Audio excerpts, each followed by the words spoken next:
Estamos ya de regreso en su programa Hablemos de lo que no se habla. Hemos estado estudiando sobre la 10ª porción de la Torá, Miketz, que significa, traducido al español, al final. Toda esta porción incluye la vida del siervo José y su vida en Egipto. Pero es una porción bastante productiva para nuestras vidas porque resalta la recompensa, resalta la exaltación, resalta el final del sufrimiento de un hombre llamado José, un hombre justo que desafortunadamente tuvo que pasar los primeros años de su vida bajo un intenso sufrimiento. Y hay algo muy importante que yo deseo remarcar. Muchas veces todas estas ilustraciones que la palabra trae a nuestra vida, la trae precisamente para que nosotros seamos inspirados. Y con mucha más razón inspirados en los momentos en los cuales, como José, estamos sufriendo quizás injustamente. O quizás no tenemos respuestas para lo que está aconteciendo en nuestra vida. Pero cuando llegamos nosotros a Miketz, al final, nos podemos dar cuenta que al final el plan del Eterno es favorable para nosotros. Porque el Eterno nos lo ha dicho una y otra vez, que Él no tiene planes malos para nuestras vidas, sino tiene planes de bendición para nosotros. Cuando nosotros nos sumergimos totalmente en su palabra, en sus mandamientos, en sus estatutos, todos los planes que Él tiene para nosotros es el exaltarnos. En el Nuevo Testamento, la palabra nos dice y nos enseña que Dios da honra del quien recibe honra. Dios honra a los que le honran. Pero hay veces que dentro de este peregrinar en nuestra vida tenemos que pasar por procesos que son de suma importancia, porque el Eterno está enfocado en la construcción de nuestro carácter, porque nuestro carácter nos va a acompañar hacia la eternidad. Todas las cosas materiales aquí se quedan, pero nuestra alma, nuestro carácter prosigue por la eternidad. Entonces, a través de la vida de José podemos darnos cuenta que al final hay una respuesta para cada uno de nuestros sufrimientos. Decía un predicador recientemente, y me fascinó esta aplicación que él hizo. Dice: si quieres que Dios te engrandezca grandemente, primero te va a tener que hacer sufrir grandemente, para que de esa forma podamos aprender a sostener toda la grandeza que Él tiene para nosotros. Eso fue precisamente lo que hizo en la vida de José. En la vida de José podemos ver su engrandecimiento a través de un grande sufrimiento. Pero cuando entramos más de lleno nos hemos dado cuenta en los últimos capítulos que ya José es puesto como gobernador, ya la hambruna llegó a Canaán. Ya sus hermanos ya llegaron a comprar víveres a la tierra de Egipto, donde José era el gobernador. Y en un programa anterior nos estábamos dando con cuánta rapidez uno tiene que perdonar. Nos estamos dando cuenta el proceso que siguió José cuando se entrevistó por primera vez con sus hermanos. No delegó su confianza fácilmente. Tuvo que verificar que realmente sus hermanos ya habían pasado por el proceso de arrepentimiento por lo que le hicieron a él. Tenía que verificar si la vida de su hermano Benjamín, que fue su único hermano de la misma madre, porque todos los demás hermanos eran de diferente madre, mismo padre pero de diferente madre, hemos de recordar eso. Pero tenía que verificar, tenía que estar certero de que realmente sus hermanos habían pasado por una transformación antes de poder confiar o volverlos a ayudar. Ya había entendido que era el propósito que el Eterno tenía de llevarlo a Egipto para poder ayudar a su familia. Ya había entendido ese proceso. Pero ahora quería realmente estar seguro de que sus hermanos ya habían pasado esa transformación. Y en los siguientes capítulos, empezando por el capítulo 42, el 43 y el 44, se dan una serie de pruebas. Hemos de recordar que cuando llegamos al final del capítulo 42, José les pide a sus hermanos que dejen en garantía a uno de ellos, y se queda Simeón. Y con la condición de que tienen que ir, y si quieren rescatar a Simeón, tienen que traer a Benjamín. Cuando llegan y se encuentran con Jacobo, que quizás ya era viejo, ya estaba en edad avanzada, en el capítulo 42, versículo 35, lee así para honrar la palabra también. Dice: y aconteció que vaciando ellos sus sacos, he aquí que el saco de cada uno estaba el atado de su dinero. Y viendo ellos y su padre los atados de su dinero, tuvieron temor. Entonces su padre Jacobo les dijo: me habéis privado de mis hijos. José no aparece, ni Simeón tampoco, y a Benjamín me llevaréis. Contra mí son todas estas cosas. Y Rubén habló a su padre diciendo: harás morir a mis dos hijos si no te lo devuelvo. Entrégalo en mi mano, que yo te lo devolveré a ti. Y le dijo: no descenderá mi hijo con vosotros, pues su hermano ha muerto y él solo ha quedado. Y si le aconteciera algún desastre en el camino por donde vais, haré descender mis canas con dolor a Seol. Aquí nos podemos dar cuenta la situación que estaban pasando sus hermanos de regreso a la casa de su padre, a Canaán. Nos podemos dar cuenta que Jacob se niega a dejar ir a Benjamín de regreso a Egipto para poder rescatar a Simeón, pero también nos podemos dar cuenta de algo muy importante. Cuando el siervo Jacob dice: todas estas cosas están pasando contra mí, todas estas cosas están pasando por mi culpa. Está en el versículo 36, donde dice: contra mí son todas estas cosas. Es algo que deseo remarcar, porque muchas veces cuando la tragedia o la prueba viene a nuestras vidas, pensamos que todo eso es a causa de nuestros errores. Y muchas veces no es así, y muchas veces es simplemente porque el Señor quiere que nosotros crezcamos, quiere extender nuestro carácter, quiere llevarnos a otro nivel. Y simplemente a veces las pruebas no vienen a nuestra vida simplemente porque hayamos pecado. Vienen a nuestra vida porque tenemos que continuar creciendo. Pero en fin, regreso, y ya cuando brincamos a el siguiente capítulo, los hermanos de José regresan específicamente con Benjamín a Egipto. Y esta vez José, estoy parafraseando el capítulo 43, esta vez José los recibe con un banquete. Esta vez José, yo creo que se motivó al ver a su hermano Benjamín, que era su hermano sanguíneo, vivo. Empezó a tener confianza en sus hermanos. Empezó a ver que sus hermanos estaban dando fruto de arrepentimiento y que realmente no le habían hecho daño a su hermano Benjamín. Empezó a ver que realmente podían volver a confiar en ellos. Porque eso es la intención de no perdonar precipitadamente. Porque si perdonamos precipitadamente, entonces yo creo que no estamos dentro de la intención que el Señor tiene. Déjame leer algo que está en Mateo capítulo 18, versículo 15. Hablando Yeshua, Jesús, dijo de esta forma: por tanto, si tu hermano peca contra ti, ve y repréndelo, estando tú y él solos.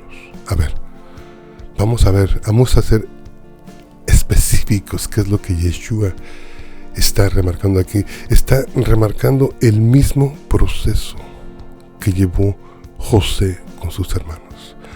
No los recibió con los brazos abiertos. Estaba verificando que realmente sus hermanos habían pasado por el proceso de arrepentimiento. Y es aquí donde nos vamos a sumergir en este programa y en un programa anterior, donde en un programa anterior dije, no tenemos que ser tan prontos para delegar nuestro perdón. Tenemos que verificar si realmente la gente que se está disculpando, la gente que nos está pidiendo perdón, son genuinos. Porque si no, nos estamos arriesgando a que el daño que nos han hecho continúe. ¿Y cuántas veces no pasa de esa forma? ¿Y cuántas veces no somos sabios, no llevamos el proceso bíblico para así protegernos? Aquí Yeshua continuó. No debemos de perdonar con tanta prontitud, pero sí debemos de analizar cada situación y cada palabra para verificar si realmente las personas que nos han agredido han pasado por el proceso de arrepentimiento, si son genuinos, si se han restaurado, si el Espíritu de Dios, el Ruach HaKodesh, los ha contristado y les ha remarcado dentro de su vida su pecado, su error. Repito lo que dice Mateo 18, versículo 15. Por tanto, si tu hermano peca contra ti, ve y repréndelo estando tú y él solos. Aquí hay algo muy importante, ¿no? Cuando alguien peca contra nosotros, generalmente en la sociedad en la que vivimos, sea dentro de las congregaciones o fuera de ellas, nosotros los ofendidos tenemos la tendencia a dar esos actos de castigo. Queremos castigar. No digo yo tanto el vengarnos, pero sí el castigar, el limitar el acceso de las personas que nos ofenden hacia nosotros. Pero aquí lo que nos está diciendo prácticamente Yeshua es que el proceso es que tenemos que remarcar cuál fue su error. Remarcarles en dónde estuvo la ofensa. Remarcar en dónde estuvo el pecado contra nosotros. Porque lo dice claramente Mateo 18, versículo 15. Por tanto, si tu hermano peca contra ti, ve y repréndelo, estando tú y él solos. ¿Sí? Ese es el primer paso que tenemos que hacer. Y muchas veces es el más difícil, porque enfrentar a nuestro agresor es difícil. Y muchas veces no es aconsejable, especialmente cuando nuestro agresor es violento. Y muchas veces no es aconsejable, aún puedo decir esto, cuando nuestro agresor nos ha agredido físicamente. Podría continuar la agresión. Por eso hay que ser muy sabios. Pero sí es el proceso bíblico. Porque también la palabra nos dice que si él te oye, si tu agresor te oye, si tu hermano te oye, dice, has ganado a tu hermano. Vamos a entender esto. Has ganado a tu hermano quiere decir no que precisamente has mantenido la amistad o el compañerismo o la hermandad de esta persona que te ha agredido. No. Nos está diciendo que cualquier persona que levanta su mano contra su hermano, como dice el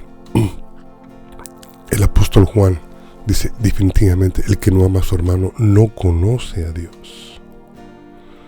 Entonces lo que nos está diciendo aquí es cuando una de estas personas que se levantan contra su hermano agresivamente, si me entiendes tú, el ofendido, el que ha sido agredido, tiene la oportunidad no tan solo de corregir y remarcar dónde estuvo su error, pero también tiene la oportunidad de ganarlo, de ganar su alma o de restaurar su alma. Eso es lo que la palabra del Señor está diciendo. Repito, Mateo 18, versículo 15. Por tanto, si tu hermano peca contra ti, ve y repréndelo estando tú y él solos. Muy importante. Y también muy importante es que si es un agresivo físico, un agresor físico, perdón, tenemos que tener mucho cuidado y dejarnos acompañar por otras personas. Si te oye, has ganado a tu hermano. Pero si no te oye, toma un contigo, a uno o a dos, para que en boca de 2 o 3 testigos conste toda palabra. Bastante importante. Y es ahí donde el agresor no le gusta. Y es ahí donde el agresor empieza a manipular.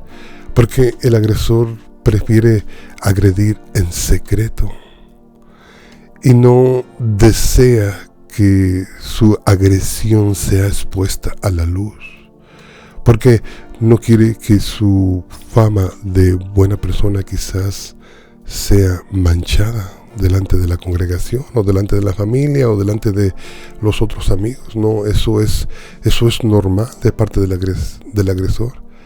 El agresor, por lo general, si me entiendes tú, ataca en secreto, ataca sin ser visto. Y todos lo hemos pasado. Yo lo acabo de pasar recientemente, aún dentro de una congregación.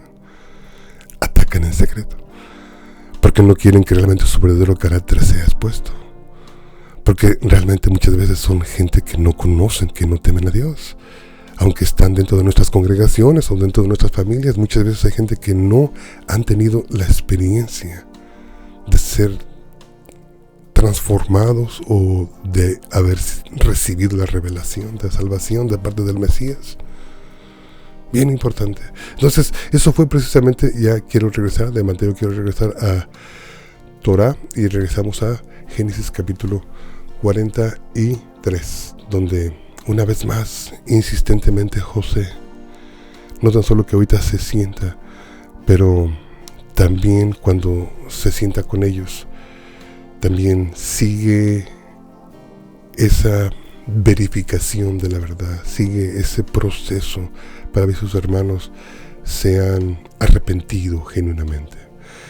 Cuando llegamos a Génesis 43, versículo 23, sus hermanos todos preocupados porque pues no tan solo que llegan a Egipto, pero también llegan y ahora, para su sorpresa, los requiere recibir José en su casa y les hace un banquete, matan una res y hacen un banquete para recibirlos, y por primera vez José se va a sentar con ellos, porque yo creo que le agradó a José que sus hermanos estaban dando fruto, que estaban siendo veraces y que Benjamín había todavía estado vivo hasta ese punto.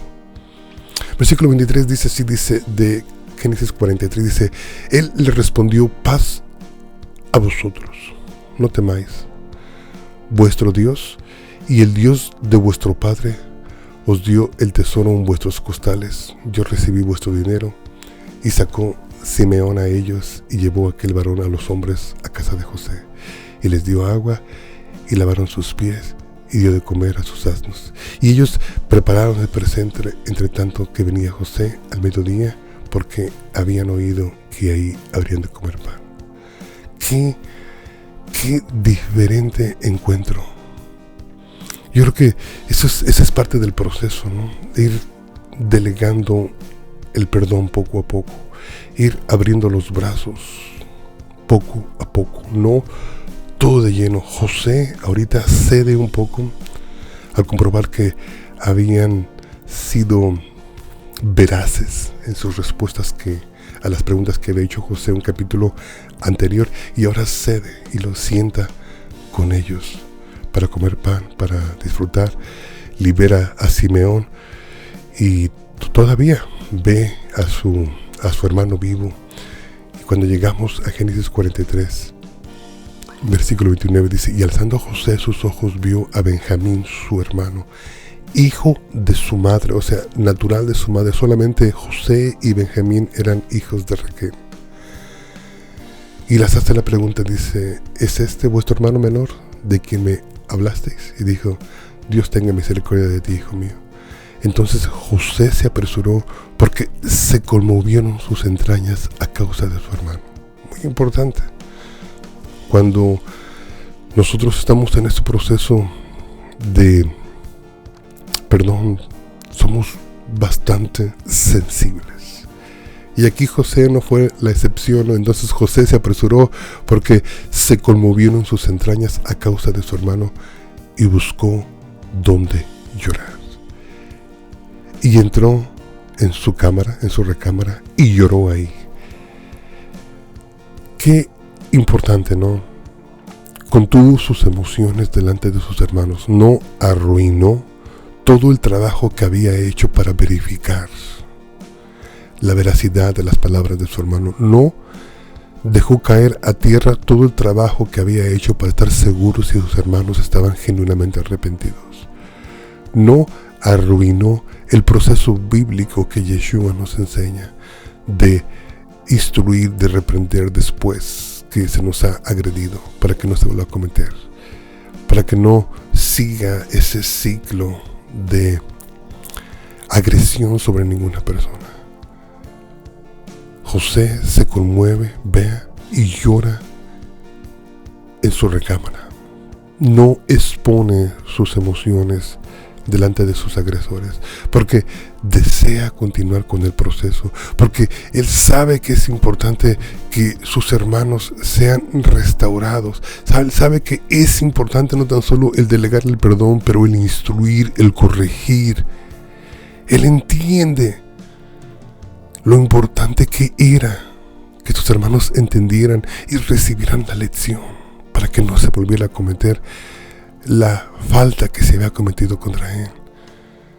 Por eso es tan sabio que va y se retira. Y qué importante es para nosotros, porque a veces aun cuando somos agredidos, dejamos volatilizar nuestras emociones delante de nuestros agresores, ¿no? Y pues muchas veces echamos a perder el plan que Dios tiene a través de la reconciliación y el proceso que se debe de seguir. Entonces ahí nos podemos dar cuenta que después de esto llega José y se sienta con ellos, se lava su cara, se sienta y come y sigue con el proceso. Y siempre, dice el versículo 34, dice: José tomó viandas de delante de sí para ellos, comida, mas la porción de Benjamín era 5 veces mayor que cualquiera de ellas, y bebieron y se alegraron con él. Por primera vez empieza la restauración y se alegraron con él. Dios les bendiga. Nos vemos el día de mañana con el siguiente programa. Amén. Que el Señor te bendiga, que el Señor te guarde, haga resplandecer su rostro sobre de ti.